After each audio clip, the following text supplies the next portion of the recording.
হাকিমপাড়াতে একটি বাড়িতে চুরির ঘটনায় তদন্তে নেমে চুরি যাওয়া সোনার গহনা সমেত নগদ টাকা অর্থ উদ্ধার করল পুলিশ। ঘটনায় আরও একজনকে গ্রেপ্তার করা হয়েছে। উল্লেখ্য, গত ৩ তারিখ শিলিগুড়ি পুর নিগমের ১৫ নম্বর ওয়ার্ডের হাকিমপাড়া এলাকার একটি বাড়িতে চুরির ঘটনা ঘটে। পরের দিন ৪ তারিখ শিলিগুড়ি মেট্রোপলিটন পুলিশের শিলিগুড়ি থানায় চুরি সংক্রান্ত লিখিত অভিযোগ দায়ের করা হয়েছিল। লিখিত অভিযোগের ভিত্তিতে তদন্তে নামে শিলিগুড়ি থানার পুলিশ গত ৭ তারিখ পলাশ মণ্ডল নামে এক ব্যক্তিকে গ্রেপ্তার করে।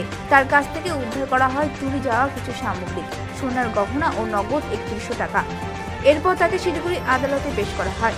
পুলিশের হেফাজতে নিয়ে জিজ্ঞাসাবাদ করে পুলিশ জানতে পারে ধৃত পলাশ মণ্ডল প্রায় ৯ গ্রাম সোনার গহনা শিলিগুড়ি ক্ষুদিরামপল্লী এলাকায় একটি সোনার দোকানের কর্মচারী সঞ্জীব সূত্রধর নামে এক ব্যক্তিকে ওই সোনাগুলি গলাতে দিয়েছিল এবং সেই সোনাগুলি গলিয়েও দেয়। পুলিশ গতকাল রাতে সঞ্জীব সূত্রধরকে গ্রেপ্তার করে। ওই ব্যক্তি শিলিগুড়ি সংলগ্ন আশিগড় এলাকার বাসিন্দা। ধৃতকে এদিন শিলিগুড়ি আদালতে পেশ করা হয়। ঘটনার তদন্ত শুরু করেছে পুলিশ।